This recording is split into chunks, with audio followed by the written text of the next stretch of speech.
Kakak iparku digauli ular besar. Setelah itu, ibuku menangkap ular tersebut.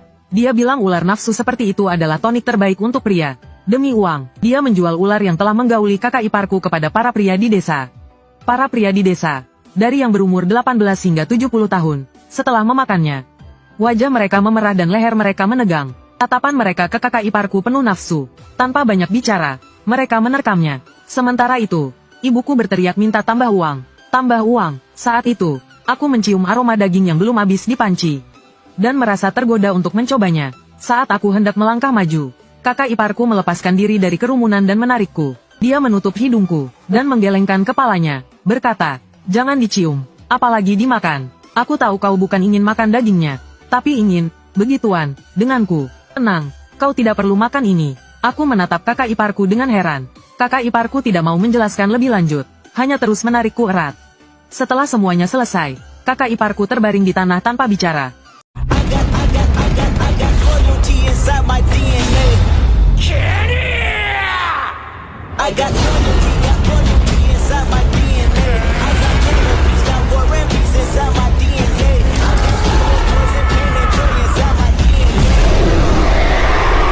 Setelah beberapa lama, dia bangkit dengan susah payah, dan terhuyung-huyung kembali ke kamarnya. Malam harinya, saat ibuku dan kakakku tertidur, aku menyelinap masuk ke kamar kakak iparku. Aku memberinya sekantung kapur. "Kakak ipar, aku tidak punya obat, tapi kapur bisa menghentikan pendarahan. Pakailah ini dulu, besok aku akan ke gunung untuk mencarikanmu obat." Kakak iparku melihat kapur itu, lalu menatapku. Tiba-tiba dia tersenyum sinis. Senyum yang membuatku merinding. Aku bertanya dengan hati-hati, "Kakak ipar, kenapa kau tersenyum?" Kakak iparku tetap tidak menjawabku. Dia hanya mengelus kepalaku dan berkata, "Sisa daging ular itu jangan kau makan, mengerti?" Meskipun aku tidak tahu kenapa dia berkata begitu, aku mengangguk dengan tegas. "Kakak ipar, aku mengerti." Keesokan harinya, aku baru saja bangun tidur ketika mendengar jeritan ibuku. Aku terlonjak kaget dan berguling dari tempat tidur. Begitu keluar, aku melihat kakak iparku bunuh diri. Dia gantung diri dengan mengenakan gaun pengantin merah di balok rumah kami. Ibuku melihatku, dan menarikku ke samping mayat kakak iparku. Dia menyuruhku menurunkannya. Aku melihat mayat kakak iparku, dan mundur 2 langkah ketakutan. Aku tidak berani. Ibuku langsung memukul dan menendangku, sampai aku menangis dan berkata, "Bu, jangan pukul aku akan menurunkannya." Ibuku baru berhenti memukul, saat tanganku menyentuh mayat kakak iparku.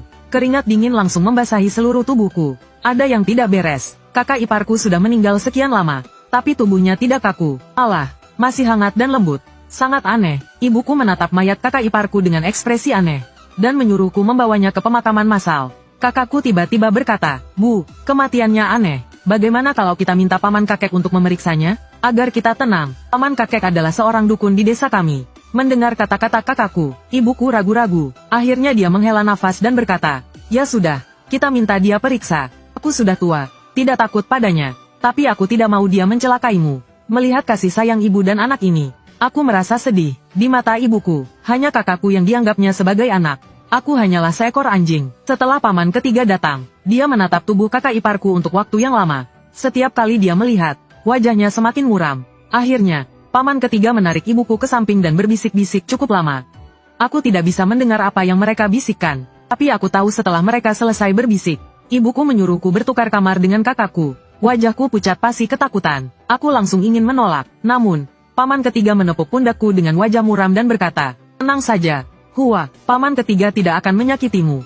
Kakakmu adalah cucuku, kau juga. Kalian berdua sama di mataku." Aku masih ragu. "Lalu kenapa kau menyuruh kami bertukar kamar?" Paman ketiga mengerutkan keningnya. "Gadis ini gantung diri dengan baju merah. Dia pasti akan menjadi hantu gentayangan.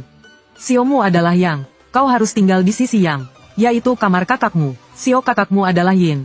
Dia harus tinggal di sisi Yin, yaitu kamarmu. Hanya dengan cara ini nyawa kalian berdua bisa selamat. Kalau tidak, kalian berdua pasti mati." Setelah bertukar kamar, aku tidur dengan nyenyak. Tempat tidur kakakku besar dan empuk, sangat nyaman. Tidak seperti tempat tidurku yang bahkan tidak punya kasur. Keesokan paginya, aku baru saja bangun dan melihat paman ketiga berdiri di pintu. Tersenyum menatapku. "Bagaimana? Ku bilang tidak apa-apa. Sekarang kau percaya, kan?" Wajahku memerah karena malu. Aku merasa sedikit bersalah karena telah meragukan paman ketiga kemarin. Aku baru saja akan berbicara, tetapi ibuku memotongku. "Bengong saja, cepat bantu masak. Orang-orang yang akan mengurus pemakaman kakak iparmu akan segera datang. Nasi untuk upacara pemakaman tidak boleh terlambat. Harus disiapkan lebih awal." agar para tamu bisa langsung makan saat tiba. Aku tidak berani ragu lagi dan berlari kecil ke arah ibuku. Begitu sampai di dekat panci besar, aku tercengang. Di sekitarnya berserakan kepala ular yang sangat banyak. Setidaknya ada ratusan, mungkin ribuan. Dengan kulit kepala merinding, aku menatap ibuku. Aku baru saja akan berbicara, tetapi ibuku memelototiku dengan tajam. Ibuku berbisik, jangan bicara, biar paman ketigamu tahu. Kubunuh kau. Paman ketigamu bilang jangan masak daging ular. Tapi kita punya daging ular, sayang kalau dibuang. Kalau beli daging babi, berapa banyak uang yang harus dikeluarkan? Kalau tidak ada uang, bagaimana caranya mencarikan istri untuk kakakmu? Aku bisa mengolah daging ular dengan baik. Mereka tidak akan tahu itu daging apa.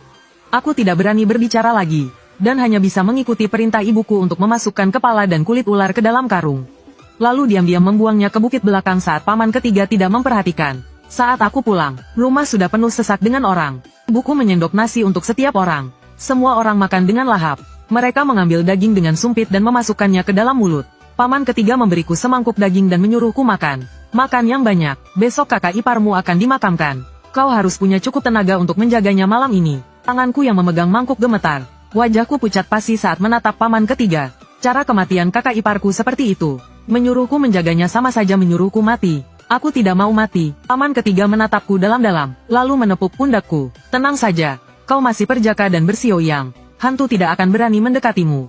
Lagi pula, hanya kau yang bisa menekan kakak iparmu. Malam ini kau harus berjaga. Kalau tidak seluruh keluargamu akan mati. Aku ingin menolak lagi, tapi belum sempat membuka mulut. Ibuku berjalan ke arahku dengan marah.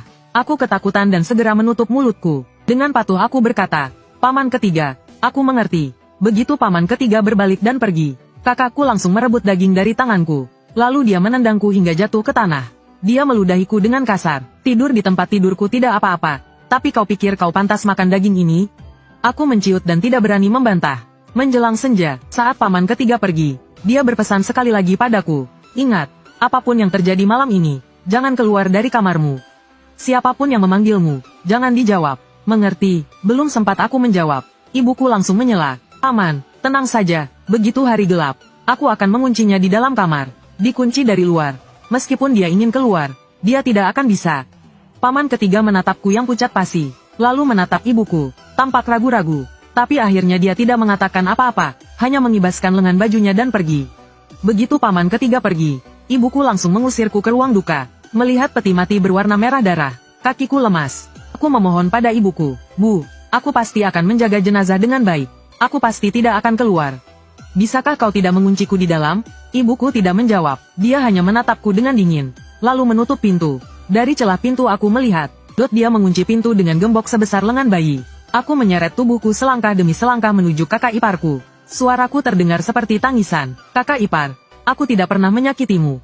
Jangan sakiti aku juga, aku hanya ingin hidup. Meskipun hidup seperti anjing, aku tetap ingin hidup. Setelah aku selesai berbicara, tidak ada suara lain di ruang duka. Aku mulai berani. Aku bersandar di peti mati dan tertidur. Entah berapa lama berlalu, tiba-tiba terdengar suara aneh dari dalam peti mati. Aku terkejut dan terbangun. Aku langsung tersadar. Dengan perasaan takut, aku menempelkan telingaku ke peti mati. Di dalam peti mati, terdengar suara kuku menggaruk papan peti mati dengan jelas. Keringat dingin langsung membasahi seluruh tubuhku. Aku berlutut di samping peti mati dan membenturkan kepalaku berulang kali. Kakak ipar, kumohon, lepaskan aku. Aku tidak pernah menyakitimu. Entah sudah berapa kali aku membenturkan kepalaku, sampai kepalaku pusing. Akhirnya suara di dalam peti mati berhenti. Saat aku akhirnya bisa bernapas lega, tiba-tiba terdengar suara kunci pintu dibuka dari luar. Aku ketakutan dan bersembunyi di balik peti mati. Suara itu terus berlanjut. Rasanya setiap tarikan napasku begitu panjang. Begitu panjang hingga aku hampir mati ketakutan di sini. Tiba-tiba pintu terbuka dengan suara berderit. Kakakku, dia masuk dengan mata merah. Dia menatapku sekilas, lalu mengusirku keluar. Aku sangat senang dan langsung merangkak keluar dari ruang duka. Saat menutup pintu, aku melihat dia sedang membuka tutup peti mati. Dia langsung melompat masuk dengan tergesa-gesa.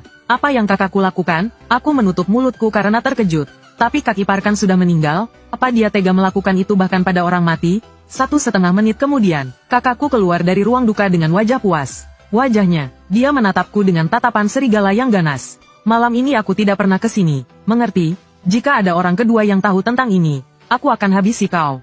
Aku ketakutan dan menciutkan leherku. Berulang kali aku meyakinkannya bahwa aku tidak akan memberitahu siapapun. Barulah dia pergi dengan tenang. Keesokan paginya, paman ketiga datang. Dia melihatku dengan ekspresi terkejut. Aku memperhatikan ekspresi wajah paman ketiga, dan bertanya dengan hati-hati, ada apa? Paman ketiga mengerutkan kening dan bertanya, apakah terjadi sesuatu tadi malam? Teringat akan peringatan kakakku tadi malam. Aku menggigit bibirku dan bersikeras mengatakan tidak. Entah paman ketiga percaya atau tidak. Dia hanya menatapku dengan tajam. Tatapan paman ketiga membuat punggungku merinding. Aku hampir tidak tahan lagi. Lebih baik aku mengatakan yang sebenarnya. Tiba-tiba, sebuah teriakan memotong tatapan paman ketiga. Itu suara ibuku. Paman ketiga bergegas ke kamar ibuku, dan melihat lengan dan leher kakakku tertutup lapisan sisik ular yang tebal. Tangannya mencakar dengan kuat. Melihat ini, wajah paman ketiga menjadi sangat muram. Dia bergumam, tidak mungkin. Bukankah musibah sudah dialihkan? Bagaimana mungkin ini terjadi? Sambil berkata begitu, paman ketiga tiba-tiba meraih tanganku, dan menatapku dengan wajah muram. Tadi malam, kakakmu pergi ke ruang duka, kan? Sebelum aku sempat menjawab, tangisan ibuku memotongnya. Paman ketiga, jangan pikirkan itu dulu. Tolong lihat anakku, kalau begini terus, dia tidak akan tahan. Paman ketiga terpaksa melepaskan tanganku, dan menyuruhku mengambil semangkuk beras putih dari dapur. Aku tidak berani menunda dan berlari ke dapur, menyajikan semangkuk nasi putih kepada paman ketiga. Paman ketiga mengambil nasi putih itu, dan menaburkannya ke tubuh kakakku sedikit demi sedikit. Begitu nasi putih menyentuh kulit kakakku, seketika asap hitam mulai mengepul. Setelah semua nasi di mangkuk habis ditaburkan, kakakku pun menjadi tenang, dan pingsan di pangkuan ibuku tanpa sadar. Ibuku dengan hati-hati melihat paman ketiga. Apakah tidak ada apa-apa dengan Jingang, paman ketiga? Paman ketiga menggertakkan giginya dan berkata, makhluk ini, apakah semalam dia pergi ke ruang duka? Kenapa tubuhnya bisa begitu penuh energi negatif? Sampai di sini, suara paman ketiga tiba-tiba berhenti. Seperti mengingat sesuatu, dia berlari dengan tergesa-gesa menuju ruang duka. Ketika membuka peti mati dan melihat jenazah kakak iparku, tubuh paman ketiga bergoyang, hampir jatuh ke tanah.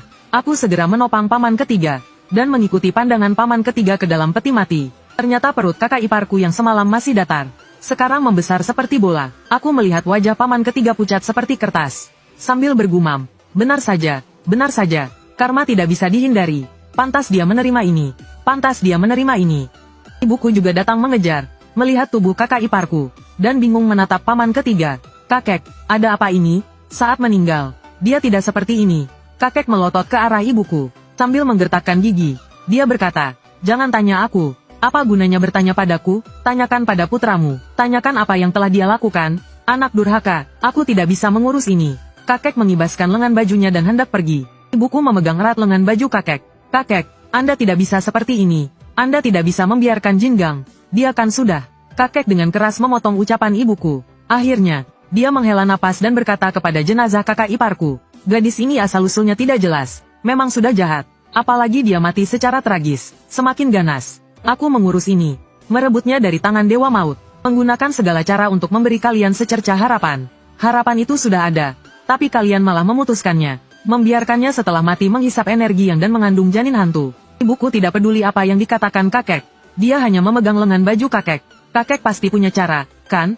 Anda tidak akan membiarkan Jingang mati, kan? Kakek menatap ibuku dalam-dalam. Lalu dia mengeluarkan 3 jimat kuning dari sakunya. Memberi 2 kepada ibuku dan 1 kepadaku. Ingat, begitu hari gelap, tempelkan jimat ini di kepala tempat tidur. Malam ini, apapun yang terjadi, apapun yang kau dengar, jangan keluar. Ingat, ibuku mengangguk dengan kuat. Kakek berkata dengan muram, makhluk ini terlalu kuat. Aku tidak bisa mengatasinya. Aku hanya bisa pergi ke gunung untuk meminta bantuan guruku. Begitu kakek pergi, aku bahkan tidak makan dan langsung kembali ke kamarku. Lalu mengunci pintu. Kutempelkan jimat kuning di kepala tempat tidur. Aku duduk di tempat tidur, mengingat semua kejadian baru-baru ini di kepalaku. Lalu menatap jimat itu dari siang hingga malam. Keesokan harinya, menjelang siang, kakek datang ke rumahku dengan seorang pemuda. Pemuda itu menatapku, lalu menoleh ke arah kakek. Wajah kakek langsung pucat, sambil mengedipkan mata. Dia berkata, jangan bicarakan itu dulu. Nanti aku, belum selesai bicara. Pemuda itu memotongnya dengan isyarat tangan. Aku tidak tertarik tahu. Mengusir hantu adalah tujuanku. Satu-satunya yang kulakukan. Nada bicara pemuda itu tidak sopan. Tapi kakek tidak marah. Dengan gugup, dia bertanya pada pemuda itu apa yang harus dilakukan. Pemuda itu tidak menjawab. Langsung berjalan menuju ruang duka. Aku mengikutinya dari belakang. Dengan suara pelan seperti nyamuk. Aku bertanya, bisakah kau menolongku? Dia menatapku dengan penuh minat. Jadi, kau sudah tahu? Aku mengangguk, lalu menggeleng dengan cepat. Senyum penuh arti terukir di sudut bibirnya. Lalu dia berkata padaku, ikuti aku. Ngomong-ngomong, orang-orang memanggilku Pendeta Yuantong. Saat Yuan Tong melihat jenazah kakakku, wajahnya langsung berubah. Kukira ini hanya kutukan ibu anak biasa, tapi ternyata dia memang bukan manusia. Bukan manusia, lalu apa? Yuan Tong menarik napas dalam-dalam. Lihat kakakmu, kau akan tahu. Aku segera membawa Yuan Tong ke kamar kakakku. Aku sudah siap mental, tapi saat melihat kakakku, aku tetap terkejut. Seluruh tubuh kakakku, kecuali matanya, tertutup sisik. Sisik itu sepertinya masih tumbuh. Dia meringkuk di tempat tidur, mengerang kesakitan. Yuan Tong maju dan menepuk kakakku. Lalu dia menempelkan jimat kuning di dahi kakakku. Kakakku langsung tenang, sisiknya juga tampak berhenti tumbuh. Paman ketiga menatap Yuan Tong dengan takjub. Paman guru, dia baik-baik saja sekarang. Yuan Tong meliriknya, hanya menghilangkan gejalanya, bukan akar masalahnya. Ibunya telah menjadi hantu penunggu rumah. Untuk menyelesaikan masalah ini, kita harus mulai dari hantu penunggu rumah itu. Yuan Tong memintaku membawanya ke bukit belakang, untuk menebang pohon persik berusia 100 tahun. Peti mati biasa tidak bisa menahannya. Baik peti mati merah maupun hitam tidak bisa menahannya. Hanya pohon persik berusia 100 tahun yang bisa. Aku tidak bertanya lagi dan berbalik untuk membawa Yuan Tong ke bukit belakang. Yuan Tong berputar-putar di bukit belakang 3 kali. Akhirnya dia berhenti di depan pohon persik sebesar ember. Aku bertanya padanya selagi kami menebang pohon persik. Kau akan menyelamatkanku, kan? Yuan Tong tidak berhenti menebang. Sambil menebang, dia bertanya, apa yang kau tahu? Aku tidak tahu apa yang sebenarnya terjadi. Tapi aku tahu betul, ibuku dan paman ketiga ingin aku mati. Atau lebih tepatnya, mereka ingin menggunakan nyawaku untuk menukar nyawa kakakku. Aku tidak ingin mati. Jadi bisakah kau menyelamatkanku? Aku menatap Yuan Tong dengan saksama. Yuan Tong menatapku dalam-dalam. Tenang saja, kau dan kakakmu tidak akan mati. Kalian berdua tidak akan. Aku menundukkan kepalaku. Tapi dalam hati aku berpikir, tidak akan mati? Kalau begitu, dia juga tidak akan baik-baik saja. Saat aku dan Yuan Tong kembali sambil membawa pohon persik, ibuku mondar-mandir di halaman dengan cemas. Melihat kami, dia berkata dengan agak marah. Kenapa kalian lama sekali? Anak ini sangat menderita selama ini. Yuan Tong melirik ibuku. Sebelum dia sempat bicara, paman ketiga maju, dan menamparkan ibuku 2 kali. Jangan bersikap tidak sopan pada paman guru. Ibuku langsung diam sambil memegangi wajahnya. Aku mencibir dalam hati. Penindas yang lemah dan takut pada yang kuat memang sifat alami manusia. Yuan Tong tidak menghiraukan ibuku. Dia hanya menoleh padaku. Ambilkan aku semangkuk darah anjing hitam, dan 4 paku peti mati. Aku akan tinggal di rumah untuk membuat peti mati. Cepatlah. Setelah malam ini, aku juga tidak bisa menahannya. Aku menatap Yuan Tong dengan bingung. Apa itu paku peti mati? Di mana aku bisa menemukannya? Paman ketiga menjawab, pergi ke rumah bibi ke-72-mu. Bibi ke-72-mu selalu menyayangimu. Hanya kau yang bisa mendapatkan barang itu darinya. Aku mengangguk. Aku berbalik dan ingin berlari ke rumah bibi ke-72. Tapi paman ketiga menghentikanku. Ingat, ambil barangnya dan segera kembali. Jangan banyak bicara dengan bibi ke-72-mu. Sesampainya di rumah bibi ke-72, dia tersenyum lebar melihatku. Dia mengulurkan tangannya yang gemetar dan mengelus kepalaku sambil berkata, "Syukurlah, kau baik-baik saja. Bibi ingin menyelamatkanmu, tapi kaki Bibi tidak kuat. Bibi tidak bisa sampai ke rumahmu. Syukurlah kau baik-baik saja." Aku menatap Bibi dengan sedikit terkejut. "Bibi, kau tahu semua yang terjadi beberapa hari ini?" Bibi menyeka air matanya. "Meskipun kakiku lemah, kemampuanku masih ada. Beberapa hari ini, desa ini dipenuhi aura dendam. Aku mendengar sedikit dari sana-sini, dan kurang lebih tahu apa yang terjadi. Aku tahu kenapa kau datang. Paku peti mati ini memang barang langka, tapi jika bisa menyelamatkan nyawamu, memberikannya padamu sepadan." Aku menahan tangan Bibi. Aku ingin bertanya beberapa hal. Bibi menatapku dalam-dalam. Ekspresinya sulit dibaca. Setelah beberapa saat, dia berkata, "Tanyakan saja, Bibi. Sejak kecil ibuku tidak menyukaiku. Apakah Bibi tahu kenapa, atau kenapa ibuku melahirkanku?" Bibi menarik napas dalam-dalam. "Melahirkanmu tentu saja untuk meneruskan garis keturunan ayahmu. Benar begitu, ya?" Senyum pahit tersungging di bibirku. "Kakakku memang bukan anak ayahku. Bibi, kakakku anak kakek buyuk, kan?" Bibi buru-buru melambaikan tangan. "Bukan, kau ini berpikir apa? Kakek buyuk dan ibumu sangat berbeda. Jika kakakmu anak kakek buyuk, mereka pasti sudah dimaki-maki orang. Meskipun kakakmu bukan anak kakek buyuk, dia tetap berhubungan dengan kakek buyuk. Dia cucunya." Aku menarik napas dalam-dalam. Jadi, semuanya masuk akal. Malam pertama, kakek buyuk menyuruhku bertukar kamar dengan kakakku, untuk melindunginya. Malam kedua, kakek buyuk menyuruhku berjaga di pemakaman, agar aku mati menggantikan kakakku. Jika ibuku tidak pelit dan memasak ular duyung, jika kakakku tidak makan ular duyung, dan kehilangan kendali, mungkin aku sudah mati. Bibi mengelus kepalaku dengan penuh kasih. "Kasihan sekali kau, lahir di tempat seperti ini. Manusia menjadi pisau, dan kita menjadi ikan. Direncanakan orang lain, kita hanya bisa pasrah." Aku menatap Bibi dengan tajam. Siapa bilang aku hanya bisa pasrah? Kenapa harus pasrah? Kenapa manusia menjadi pisau, dan aku menjadi ikan? Kenapa aku tidak bisa menjadi pisaunya, dan mereka menjadi ikannya? Bibi menatapku dengan terkejut. Nah, apa yang akan kau lakukan? Aku menatap Bibi dengan mata berkobar. Aku akan mengubah takdirku. Bibi, tolong aku, berikan aku paku peti matinya. Saat aku membawa pulang paku peti mati dan darah anjing hitam, paman ketiga bertanya padaku dengan wajah muram. Kenapa lama sekali? Aku sedikit mundur, dan berkata dengan agak ragu.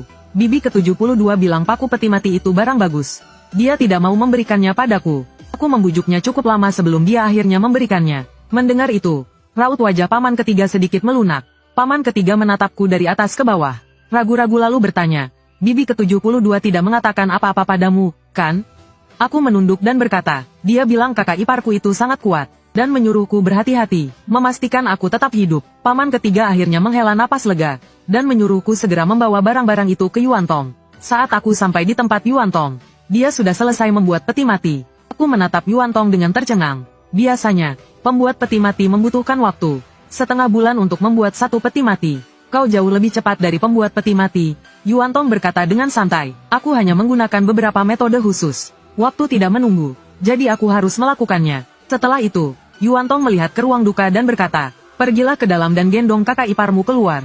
Aku sudah berkeliling desa kalian, dan hanya kau yang tidak memiliki aura dendam. Semua orang lainnya memilikinya. Artinya, hanya kau yang bisa menggendong kakak iparmu keluar. Orang lain akan mati atau terluka. Menurut perkataannya, kakak iparku akan mencelakai semua orang di desa ini. Tetapi tidak akan mencelakaiku. Aku mengangguk. Tunggu aku di sini. Aku akan menggendong kakak iparku keluar. Perut kakak iparku di dalam peti mati lebih besar dari sebelumnya. Dan jari-jarinya yang tadinya botak, sekarang memanjang dengan kuku merah yang panjang. Jika diperhatikan lebih dekat, kukunya masih terus tumbuh. Aku tidak berani menunda lagi, dan segera menggendong jenazah kakak iparku keluar dari ruang duka. Yuan Tong melihat jenazah kakak iparku. Dengan wajah muram, mayatnya berubah. Dia berubah menjadi mayat hidup di siang bolong. Benar-benar yin dan darah yang ekstrim. Yuan Tong melihat paku peti mati di tangannya, dan darah anjing hitam di samping peti mati. Untungnya kita punya barang-barang ini untuk menekannya, katanya. Ini akan memastikan dia tidak akan pernah bereinkarnasi. Mendengar kata-kata Yuan Tong, tubuhku gemetar. Menekannya saja sudah cukup, kan?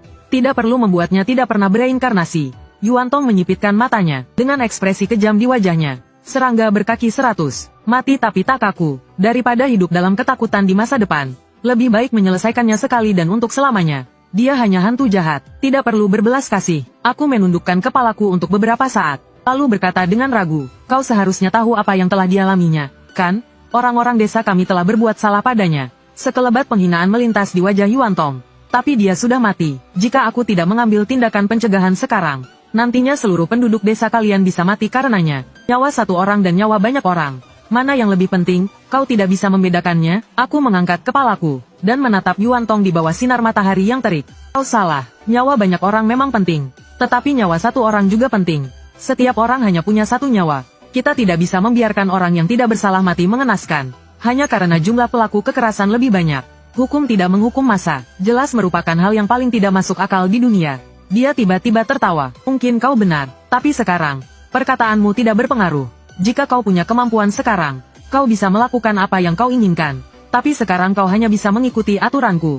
Sampai di sini, dia tidak berbicara lagi. Aku dengan patuh mendengarkan perkataan Yuan Tong, dan membantunya memaku peti mati. 1 inci demi 1 inci. Paku-paku itu tertancap di peti mati kakak iparku. Dia lalu menuangkan darah anjing hitam ke tutup peti mati. Semuanya berjalan lancar. Yuan Tong juga terlihat lebih santai. Tapi di malam hari, ketika aku melanjutkan berjaga, begitu sampai di pintu, terdengar suara kakak iparku dari dalam rumah. Xiao Hu, masuklah. Suara kakak iparku yang lembut dan lemah terdengar di telingaku, membuatku gemetar ketakutan. Bukankah kakak iparku sudah mati? Bagaimana mungkin aku bisa mendengar suaranya? Aku tergagap. Kakak ipar, aku tidak akan masuk. Malam-malam begini rasanya tidak enak. Aku pergi dulu. Aku baru saja berbalik, ketika terdengar suara isak tangis kakak iparku dari dalam rumah. Aku tahu, kau selalu membenciku. Kata-kata kakak iparku membuat hatiku sakit. Saat itu juga, aku tidak peduli apapun, dan berbalik memasuki kamar kakak iparku. Saat membuka pintu, aku tertegun. Benar saja, ada seorang wanita yang persis seperti kakak iparku, sedang duduk di atas peti mati sambil menatapku. Hanya saja, tubuhnya agak transparan. Aku memberanikan diri, dan berpura-pura santai sambil berkata, kakak ipar, apa yang kau bicarakan? Kalau bukan karenamu, aku pasti sudah mati kelaparan. Bagaimana mungkin aku membencimu? Ruangan itu gelap gulita tanpa sedikit pun cahaya. Aku tidak bisa melihat ekspresi wajah kakak iparku. Saat aku sedang cemas, sesuatu menerkamku. Itu kakak iparku. Dengan pesonanya yang alami, aku mencoba mendorongnya, tetapi aku tidak punya tenaga. Dia membelai bagian belakang kepalaku dan berkata, "Katamu kau tidak membenciku. Kalau begitu, buktikan padaku." Aku sedang di usia yang penuh gairah. Mana tahan digoda seperti ini. Rasanya seperti ada hawa panas mengalir ke kepalaku. Saat itu aku tak peduli apapun lagi. Saat aku hendak bertindak, tiba-tiba kakak ipar membisikkan sesuatu di telingaku. "Aku ingatkan dulu ya, besok pagi-pagi sekali kau harus kabur. Kalau tidak, kau akan terlambat." Suka dengan cerita ini? Klik like, komen, share dan subscribe. Nantikan cerita seru lainnya. Terima kasih.